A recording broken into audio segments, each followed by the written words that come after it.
दोस्तों, अगर आप भी दिल्ली कैपिटल्स और लखनऊ सुपर जॉइंट्स के बीच आईपीएल के चौथे मैच को देखकर खुश हो तो वीडियो को जरूर लाइक कीजिएगा। आज का लाइक टारगेट है, बस 200 लाइक्स का उम्मीद है आप सभी इसे पूरा जरूर करोगे। दोस्तों, आईपीएल 2025 का चौथा मुकाबला बेहद रोमांचक रहा। लखनऊ सुपर जॉइंट्स ने पहले बल्लेबाजी करते हुए बनाए 209 रन, जहां पूरन और मार्श ने सबके दांत तोड़ दिए। वहीं जवाब में सीना चौड़ा करके उतरी दिल्ली कैपिटल्स की टीम मैच को आखिरी ओवर तक ले गई। सांसें अटक गई वो अंतिम ओवर का रोमांच देखकर, और फिर जो बल्ले और गेंद से चमत्कार हुआ उसे देखकर पूरी दुनिया हैरान रह गई। लखनऊ सुपर जॉइंट्स का तगड़ा मजाक बन गया। तो दोस्तों, दिल्ली कैपिटल्स और लखनऊ सुपर जॉइंट्स के बीच ये मुकाबला इतना जबरदस्त था कि इसकी हाइलाइट्स देखे बिना आप कहीं मत जाइएगा। लेकिन उससे पहले आप इस साल किस आईपीएल टीम को सपोर्ट कर रहे हो, अपनी राय हमें कमेंट करके जरूर बताइएगा। तो चलिए अब आपका ज्यादा समय ना लेते हुए वीडियो शुरू करते हैं। दोस्तों, आप सभी तो जानते हैं कि आईपीएल 2025 का चौथा मुकाबला दिल्ली कैपिटल्स और लखनऊ सुपर जॉइंट्स के बीच खेला गया, जहां इस संस्करण में दोनों टीमें नए कप्तानों के नेतृत्व में खेलने के लिए उतरी। एक तरफ लखनऊ की अगुवाई ऋषभ पंत कर रहे थे, जबकि दिल्ली की कमान अक्षर पटेल को सौंपी गई। अब दोस्तों, यहाँ मुकाबला टॉस के साथ शुरू हुआ, जहां इस मैच में टॉस जीतकर दिल्ली कैपिटल्स ने पहले गेंदबाजी चुनी। कप्तान अक्षर पटेल ने बताया कि उनकी टीम में 4 विदेशी खिलाड़ियों को मौका दिया गया है, तो वह लखनऊ की टीम पर हावी होते हुए नजर आएंगे। अब दोस्तों, यहाँ जब लखनऊ की पारी शुरू हुई तो लखनऊ की तरफ से एडन मार्करम और मिचेल मार्श क्रीज पर मौजूद थे, जहां दोनों टीम को अच्छी शुरुआत दिलाने की कोशिश करते हुए नजर आए। लखनऊ को अच्छी शुरुआत भी मिली। एडन मार्करम और मिचेल मार्श ने शानदार फॉर्म में अपना बल्ला चलाना शुरू कर दिया। शुरुआत के 3 ओवर के बाद लखनऊ का स्कोर 33 रन पर पहुंच चुका था, और ऐसी बल्लेबाजी देखकर कप्तान अक्षर पटेल के पसीने छूटते हुए नजर आ रहे थे। स्कोर तेजी से आगे बढ़ रहा था। तभी लखनऊ को पहला झटका विपराज निगम ने दिया। जी हाँ, उन्होंने एडन मार्करम को अपना शिकार बनाया। वह एडन मार्करम इस दौरान 25 रन बनाकर पवेलियन लौटे, जहां दक्षिण अफ्रीका के स्टार बल्लेबाज ने मिचेल मार्श के साथ पहले विकेट के लिए 46 रन की साझेदारी तो निभाई, लेकिन वह इस साझेदारी को 100 रन तक ले जा नहीं पाए। अब तीसरे नंबर पर बल्लेबाजी के लिए निकोलस पूरन उतरे, जहां उनका साथ देने के लिए मिचेल मार्श क्रीज पर मौजूद थे। अब 5 ओवर समाप्त होने तक लखनऊ का स्कोर 50 रन के कुल स्कोर पर 1 विकेट हो चुका था। अब मिचेल मार्श शानदार फॉर्म में नजर आ रहे थे। उन्होंने महज 21 गेंदों का सामना करते हुए अर्धशतक जड़ दिया। उनका साथ देने के लिए निकोलस पूरन अभी भी क्रीज पर मौजूद थे। दोनों बल्लेबाजों ने दिल्ली कैपिटल्स टीम को सोचने पर मजबूर कर दिया कि दम है तो हमें आउट करके दिखाओ। अब मिचेल मार्श और निकोलस पूरन शानदार फॉर्म में नजर आ रहे थे, और दोनों के बीच 20 गेंदों में ही 52 रन की साझेदारी भी हो चुकी थी। लखनऊ का स्कोर मात्र 1 विकेट के नुकसान पर 98 रन तक पहुंच गया था। लखनऊ की टीम को देखकर ऐसा लग रहा था कि आज ये स्कोर 250 या फिर 300 रन के पार जाएगा, लेकिन तभी ऐसा हुआ जिसने हर किसी के होश उड़ा दिए।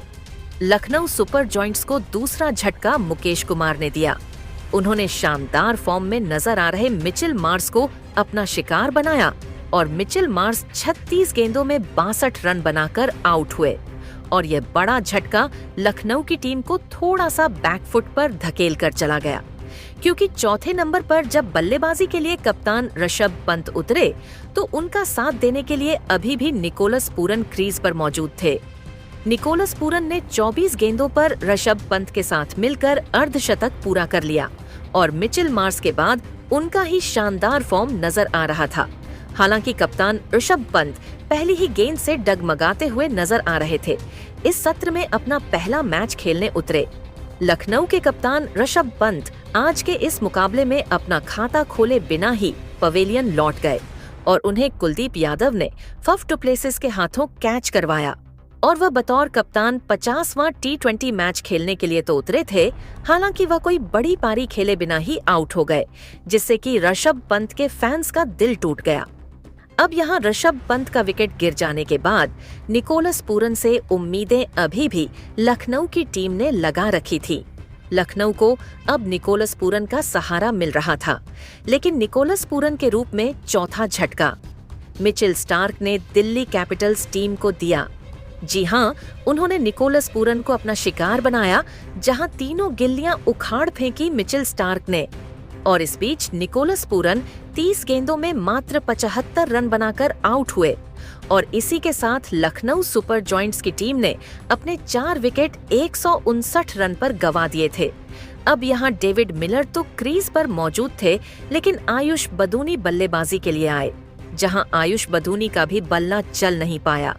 कुलदीप यादव ने अपने जाल में फंसाकर आयुष बदूनी को 4 रन पर डग आउट का रास्ता दिखा दिया और इसी के साथ लखनऊ की टीम ने 5वां विकेट गंवाया।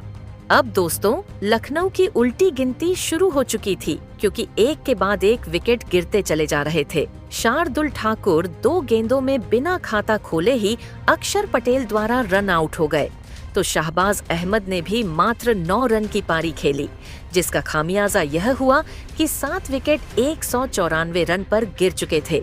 लेकिन अभी भी एक बल्लेबाज, जो कि निकोलस पूरन के साथ उस समय पर बल्लेबाजी कर रहा था, वो मैदान पर टिके हुए थे और वो थे डेविड मिलर। जी हाँ, डेविड मिलर ने हार नहीं मानी। भले दूसरी छोर से विकेट गिरते चले जा रहे थे, लेकिन डेविड मिलर जानते थे कि वह टीम को 200 रन के पार तो लेकर पहुंचेंगे और इस बीच डेविड मिलर ने मात्र 19 गेंदों का सामना करते हुए 27 रन बनाए, जिसके चलते लखनऊ की टीम 20 ओवर में 8 विकेट के नुकसान पर 209 रन बनाने में कामयाब हो सकी और दिल्ली के सामने 210 रन का लक्ष्य रखा गया। इस दौरान दिल्ली कैपिटल्स के लिए सबसे ज्यादा 3 विकेट मिचेल स्टार्क के नाम रहे, तो 2 विकेट कुलदीप यादव को भी मिले और एक विकेट विपराज निगम और मुकेश कुमार के हाथ लगा। अब बारी थी दिल्ली कैपिटल्स टीम की इस मैदान पर चमत्कार कर दिखाने की, क्योंकि अक्सर 200 रन बनाने वाली टीम इस मैदान पर मैच जीतती नहीं है। अब दिल्ली की तरफ से फफ डु प्लेसिस और जैक फ्रेजर मैकगुर्क ने पारी की शुरुआत की और बड़े स्कोर के इरादे से उतरे। दोनों बल्लेबाज आज दिल्ली को अच्छी शुरुआत दिलवा नहीं सके। जी हाँ, दिल्ली को पहला झटका शार्दुल ठाकुर ने दिया। उन्होंने पारी के पहले ही ओवर में जैक फ्रेजर मैकगुर्क को अपना शिकार बनाया और वह सिर्फ 1 रन बनाकर आउट हुए। अब दोस्तों, तीसरे नंबर पर बल्लेबाजी के लिए अभिषेक पोरेल उतरे और उनका साथ देने के लिए फफ डु प्लेसिस पहले से ही क्रीज पर मौजूद थे। हालांकि दिल्ली को दूसरा झटका अभिषेक पोरेल के रूप में लगा। उन्हें भी शार्दुल ठाकुर ने अपना शिकार इसी पहले ओवर में बनाया और वह खाता खोले बिना ही पवेलियन लौट गए, जहां चौथे नंबर पर अब बल्लेबाजी के लिए समीर रिवी को दिल्ली कैपिटल्स की टीम ने भेजा। लेकिन समीर रिवी को भी क्या पता था कि फफ डु प्लेसिस के साथ मिलकर वह क्रीज पर जलवा बिखेरने की जगह अपना ही जलवा बनवा लेंगे। जी हाँ, दिल्ली को तीसरा झटका इम्पैक्ट खिलाड़ी के तौर पर आए मणिमारन सिद्धार्थ ने दिया। उन्होंने पारी के दूसरे ओवर में समीर रिजवी को अपना शिकार बनाया और वह सिर्फ 4 रन बना सके, जिसके चलते दिल्ली कैपिटल्स ने अपने 3 बड़े विकेट मात्र 7 रन के कुल स्कोर पर ही गंवा दिए थे, और वह भी तब जब स्कोर इनको बनाना था जीतने के लिए 210 रन का। अब दिल्ली कैपिटल्स की टीम अपने हाथ खड़ी कर चुकी थी, लेकिन कप्तान अक्षर पटेल जानते थे कि वो इस मैच में थोड़ा मसाला डाल सकते हैं और फफ डु प्लेसिस के साथ मिलकर उन्होंने तेजी से 43 रन की साझेदारी कर ली। लेकिन अक्षर पटेल को न जाने क्या हुआ कि दिग्विजय सिंह के छठे ओवर की तीसरी गेंद पर वो निकोलस पूरन के हाथों एक आसान सा कैच दे बैठे और 22 रन बनाकर अच्छी बल्लेबाजी कर रहे अक्षर पटेल आउट हुए, जिसके चलते इस मुकाबले में अब दिल्ली कैपिटल्स की टीम बिखर चुकी थी। और फिर फफ डु प्लेसिस, जो कि 29 रन पर खेल रहे थे, रवि बिश्नोई ने डेविड मिलर के हाथों उनको भी कैच करवा दिया और 65 रन पर 5 विकेट गंवाकर दिल्ली की टीम इस मैच को जीतने की आस छोड़ बैठी और इस मुकाबले को लखनऊ सुपर जायंट्स ने अपने नाम किया। बाकी अब हाइलाइट्स देखकर आप सभी की क्या राय है और आप क्या मानते हैं कि इस साल के फाइनल में कौन सी टीम पहुंचेगी? अपनी राय हमें कमेंट करके जरूर बताइएगा।